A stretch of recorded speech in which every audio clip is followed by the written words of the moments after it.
Hello বন্ধুরা, good morning. তোমরা সবাই কেমন আছো? আশা করছি সবাই অনেক ভালো আছো আর আমরাও ভালো আছি। তো সকাল সকাল বাসি কাজকর্ম সেরে স্নানটাই আগে সেরে নিলাম, কেননা রান্নাঘরের কাজটা আমার আগে করতে হয়। তো তার জন্য আগে আমি বাসি কাজটা ফটাফট কমপ্লিট করে স্নানটা সেরে নিয়ে রান্নাঘর ঢুকে পড়ি। আজকে হচ্ছে সোমবার আর এখন বাজে সকাল 8টা। সকাল 8টা হলে কী হবে, রৌদ্র কিন্তু উঠেছে আর রৌদ্রটাতে বসে সবজি কাটতে আমার বেশ ভালো লাগছে, খুব ঠান্ডা লাগছে। আর এত সকালে স্নান করার সময় কিন্তু মোটেও ঠান্ডা লাগে না, কেননা টিউবওয়েলের জল এত গরম বেরোয়, গরম জলের থেকেও বেশি। তো যাই হোক, সেজন্য আমি গরম জল আর করে নিই না, টিউবওয়েলের জল দিয়ে স্নানটা সেরে নিই। তবে উঠেছে কিন্তু অনেক সকালে 6টার দিকে। তো বাসি কাজ টাজ করতে না আজকে কেন জানি একটু বেলায় হয়ে গেল।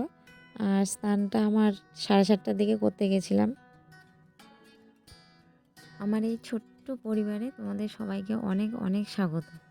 আর হ্যাঁ, যারা নতুন দেখছো তারা মিস্টার্স ব্লগ চ্যানেলটিকে সাবস্ক্রাইব করে পাশে বেল আইকনটা অল করে দিও, তাহলে নতুন নতুন ভিডিও ছাড়লে সাথে সাথে তোমরা নোটিফিকেশন পেয়ে যাবে।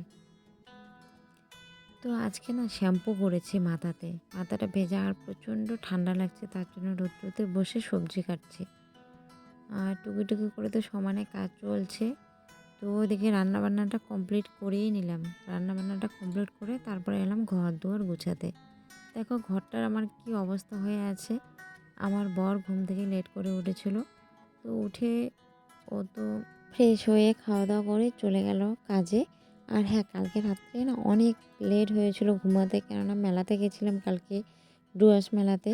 তো কালকে প্রচণ্ড মেলাতে ভিড় ছিল আর আস্তে আস্তে অনেক রাত্রি হয়ে গেছিলো, সেই কারণে ও ঘুম থেকে দেরি করে উঠেছিল। আর আমার তো সকালে উঠতেই হবে, কেননা আমার যে কাজ আছে অনেক, তাই না? আর সংসারের কাজ সে তো প্রতিদিন থাকবেই। হ্যাঁ, দিন ছোট হোক আর বড় হোক, কাজ কিন্তু একই থাকে। সবটা নিজের উপর নির্ভর করে। নিজে যদি গুছিয়ে কাজ করা যায় তাহলে সেই কাজগুলো খুব তাড়াতাড়ি শেষ হয়ে যায়। আর এলোমেলোভাবে করলে অনেকটাই সময় লাগে, মানে সারাটা দিন চলে যায় কিন্তু কাজ আর ফুরোতে চায় না। তাই লাইন মতো কাজ করলে কাজটা তাড়াতাড়ি শেষও হয়ে যায় আর দিনের একটু বসারও সময় হয়ে যায়। তো আমি রান্নাবান্না সেরে এদিকে চলে এলাম আমার নিজের ঘরটা গুছাতে। আজকে তো সোমবার, নিরামিষ, তেমন কিছু করিনি। ওই তো বেগুন ভাজলাম, তোমরা তো দেখলাই যে বেগুন কেটে রাখছি। আর মটরশুঁটি দিয়ে আলু দিয়ে একটা সবজি করেছি, পাঁপড় ভেজেছি আর সিম ভাজছি। তো সেগুলো দিয়ে গরম গরম বেশ ভালোই লাগলো, খাওয়াটা কিন্তু খারাপ হলো না। তো খাওয়া দাওয়াটা কমপ্লিট করে ওইদিকে মাম্মামকে একবারে স্নান করিয়ে দিলাম, কেননা আমার কাজে একবার ধরলে লেট হয়ে যাবে আর ও স্নানের টাইম পেরিয়ে যাবে। সেজন্য আগে ওকেই পরিষ্কার করে ওকে খাইয়ে একদম কমপ্লিট করে নিলাম, তারপরে আমি আমার কাজে শুরু হয়ে পড়লাম। ঘরের কাজ যতই কমিয়ে রাখো না কেন, কাজ কিন্তু প্রতিদিন বাড়বেই বাড়বে। কত কাজ, আর শীতের দিনের কাজ তো বিশেষ করে জামা কাপড়। এত জামা কাপড় সত্যি, মানে লোকের থেকে হয়তো জামা কাপড়ই বেশি। শীতের দিন না তো ঠান্ডা লেগে যাবে, আর ঠান্ডা লাগা মানে শরীর অসুস্থ হয়ে যাওয়া, তার জন্য। তো যাই হোক, ড্রেসিংটা একটু গুছিয়ে নিচ্ছে। আর জানো, মাম্মাম যখনই মানে ড্রেসিংয়ের সামনে আসে একদম আমার যা যাবতীয় জিনিসপত্র আছে সব ওলটপালট করে রেখে দেয়। আর এই দেখো, কালকে রাত্রে এসে জামাগুলো সব আলনার উপরে এমনি ফেলে ফেলে রেখে দিয়েছি। তো সেগুলো আর ভাঁজ করিনি, ভাবলাম ওই দিকটা কমপ্লিট করে তারপরে ঘরটা গুছানো ধরবো। তারপরে আবার ঘরটা ঝাড় দিতে হবে, একটু মুছে নিতে হবে। তো দেখি কতদূর কী করতে পারি, শুরু তো করলাম, তাই না? তো ওইদিকে আবার বাসন কোসনগুলো আছে, খাওয়া দাওয়া করে বাসন কোসনগুলো রেখে দিয়েছি। ভাবলাম যে ঘরটা আগে কমপ্লিট করে নিয়ে তারপরে বাসনগুলোতে হাত দিই, তাই না? বাসনগুলো ওইদিকে মেজে টেজে একদম হাত মুখটা ধুয়ে নেব। তো কালকে যে জামা কাপড়গুলো একটু ভেজা ভেজা ছিল সেগুলো না আজকে সুন্দর শুকিয়ে গেছে। আর আমাদের বারান্দাটাতে তো সুন্দর রৌদ্র আসে, সত্যি জামা কাপড় শুকিয়ে যায় তাড়াতাড়ি। তো যাই হোক, এগুলো এখন গুছাবো। দেখো কত জামা কাপড় হয়েছে। আর এই বিছানার বেডশিটটা যে ধুয়ে রাখলাম, এটা 2 দিন পরে বিছানাতে পাতবো, যেটা আছে সেটা 2 দিন পরে তুলে ফেলবো। আর জামা কাপড়গুলো না আমি এইভাবে গুছিয়ে রাখি। এইভাবে গুছিয়ে রাখলে জায়গাও অনেকটা কম লাগে আর আলনাটাও একটু রেস্ট পায়। নাহলে একটা জামার উপর আরেকটা জামা গুছিয়ে রাখলে না যখন দরকার তখন খুঁজে পাওয়া যায় না। আর খুঁজে পেলেও আলনাটা একদম উলটপালট হয়ে যায়, নষ্ট হয়ে যায়। তার জন্য আমি ঠিক আলাদা আলাদা করে আমার ড্রেস আলাদা, পরের ড্রেস আলাদা, মাম্মামের ড্রেস আলাদা, সব আলাদা আলাদা করে গুছিয়ে রাখি।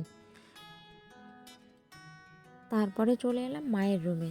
তো মায়ের রুমটার অবস্থা দেখো কি হয়ে আছে। আর মায়ের রুমের মেঝেতে না একটা বিছানা করা ছিল, সেখানে আমার বর আমি বসে টিভি দেখতাম।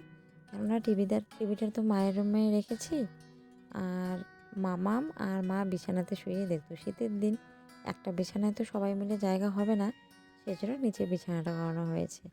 আর বিছানাটা করে কিন্তু বেশ সুবিধাই হয়েছে জানো, মানে যখন তখন এসে ওখানে বসে বড়, মানে এরকম।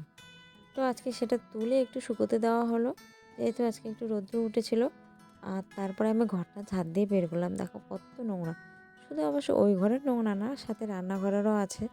কেননা রান্নাঘরটা মার ঘরের সাথে একসাথে, তো আমাদের ছোট্ট রান্নাঘর, সেই কারণে নোংরাটা আরও একটু বেশি হয়। আর সারাটা দিন বলতে গেলে আমরা মায়ের রুমেই থাকি।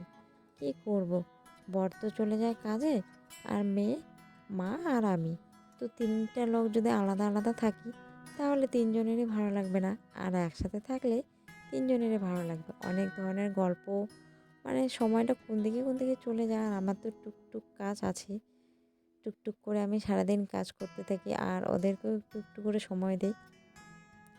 তো ঘরটা ঝাড়টা দিয়ে চলে এলাম বাসনগুলো ধুতে। তো বাসনগুলো ধুয়ে নিয়ে একদম সবজি টবজি সব আলাদা করে রেখেছি, কড়াই টড়াই একদম বের করে নিলাম। আর রাত্রে করে না আমরা রুটি খাই। তো আজকে যে কী করবো নিরামিষ সেটাই ভাবছি। কেন জানি না মনটা খুব খিচুড়ি খেতে ইচ্ছে করছে। দেখি সব কাজ কমপ্লিট করে আজকে মাকে বলবো রাত্রে যদি খিচুড়ি খায় তাহলে কিন্তু আজকে রাত্রে ডিনারটা খিচুড়িই হয়ে যাবে। আর খিচুড়ির সাথে পাঁপড় ভাজা কিন্তু খুব জমে। ডিম অমলেটটাও ভালো লাগে, যদিও আজকে আমাদের নিরামিষ, সেই জন্য ডিম অমলেটটা আর হচ্ছে না। সাথে পাঁপড় ভাজাই থাকবে আর বেগুন ফ্রাই থাকতে পারে। আর টিউবওয়েলটাতে যে কি হয়েছে, দুদিন আগে ঠিক করে নিলাম, জল কেন জানে একদমই থাকছে না। আর এখনই হয়তো জল তুলবো, তো আমি 2 মিনিটের মধ্যে আবার জল নাই চলে যাবে। আর যে সাথে মোটরটা আছে না, মোটরটারও অবস্থা বেশি একটা ভালো না। অনেক পুরনো মোটর, হয়তো আর 2 থেকে 4 বছর যাবে হাঁটলে, তার বেশি কিন্তু যাবে না। এটাও একদম শেষ, মানে নষ্টের দিকে। জল উঠে অনেক কম, অনেকক্ষণ মোটর চালাতে লাগে, তারপরে জলটা ওঠে। তো সব জিনিসেরই তো একটা আয়ু আছে, তাই না? একটা মানুষও চিরদিন বাঁচে না, মানে সারা জীবন বাঁচতে পারে না। তারও আয়ু সংখ্যা যতটুকু ততটুকুই সে বাঁচবে। তো সেরকম ইলেকট্রিক জিনিসও, মানে সব প্রতিটি জিনিসই যতদিন ওদের আয়ু সংখ্যা ততদিনই থাকবে, তারপরে আর ওদেরকে মানে চাইলেও কী করে রাখবো। তবুও কিছুটা যত্নের উপর, তো যত্ন করে নিয়ে নিয়ে আজকে এতদিন ধরে মোটরটা চলছে এখনও। তো বাসন টাসন মেজে একদম কলের টিউবওয়েলে জল দিয়ে দিলাম। এঁঠো ঠেঁটো থাকলে টিউবওয়েলে না একদম ভালো লাগে না যেতে, সেই জন্য আমি সাথ একদম পরিষ্কার করে রেখে দিই। আর বাসনগুলো একটু এভাবে উবড় করে রাখছি, কেননা তাহলে জলটা ঝরে পড়ে যাবে, আর ঝুড়িতে রাখলে জলটা নিচে জমবে না। তারপরে চলে এলাম রান্নাঘরে। রান্নাঘরে গ্যাসটা একদম, মানে প্রতিদিনে তো আমি মুছি, এমনি হালকা ভেজা কাপড় দিয়ে মুছে নিই। তো ভাবলাম আজকে একটু সাবান দিয়ে মুছি, কেননা লাল লাল দাগ হয়ে গেছে। আর সাবান দিয়ে একটুতেই মুছলে না সেই দাগগুলো উঠে যায়। আর যখন সেই দাগগুলো অনেকটা বেশি হয়ে যায় তখন একদমই উঠতে চায় না, আর পরিষ্কার করতেও অনেকটাই পরিশ্রম হয়। সেই জন্য একটুতেই পরিষ্কার করলে না যে কোনো জিনিস তাড়াতাড়ি পরিষ্কার হয়, আর আমাদের পরিশ্রমটাও কম হয়ে যায়। রান্নার পরে রান্নাঘর যদি পরিষ্কার করে রাখা না হয় তাহলে না সত্যি অন্য মানুষ তো দূরের কথা, নিজেরও একদম ভালো লাগে না। আর এমনিতেই তো আমার ছোট্ট রান্নাঘর, রান্নাঘরটা তেল একদম, মানে তেলের জন্য রান্নাঘরটা নষ্ট হয়ে যাচ্ছে। আর যতটুকু জিনিস আমার আয়ত্তের মধ্যে আছে, মানে আমি যতটুকু পরিষ্কার করতে পারবো অতটুকু যদি আমি পরিষ্কার করে না রাখি তাহলে তো রান্নাঘরে একদম ঢোকারই অবস্থা থাকবে না। সেই জন্য গ্যাস টেবিল আমি ডেইলি মুছে রাখি, যখনই রান্না করি তখনই মুছে রাখি, সে সকালবেলায় হোক আর রাত্রিবেলায় হোক। তারপরে উঠোনটা একটু ঝাঁট দিয়ে নিলাম, কেননা উঠোনে এত নোংরা পড়ে আছে, আর মাম্মাম একদম কাগজ ছেড়ে ছেড়ে শেষ করে রাখছে। তারপরে ভাবলাম সন্ধ্যার সময় একটু জিলেবি আর মুড়ি খেয়ে, কেননা কালকে মেলা থেকে জিলেবি আনা হয়েছিল। আর সাথে একটু লাল চা খেয়ে নিই গোলমরিচ দিয়ে। তো বন্ধুরা, আজকের ব্লগটা আমি এখানেই শেষ করছি। যদি ভালো লাগে তাহলে সবাই পাশে থেকো। আবার দেখা হবে নতুন কোনো ব্লগের সঙ্গে। আর ভালো লাগলে অবশ্যই সাবস্ক্রাইব করবে।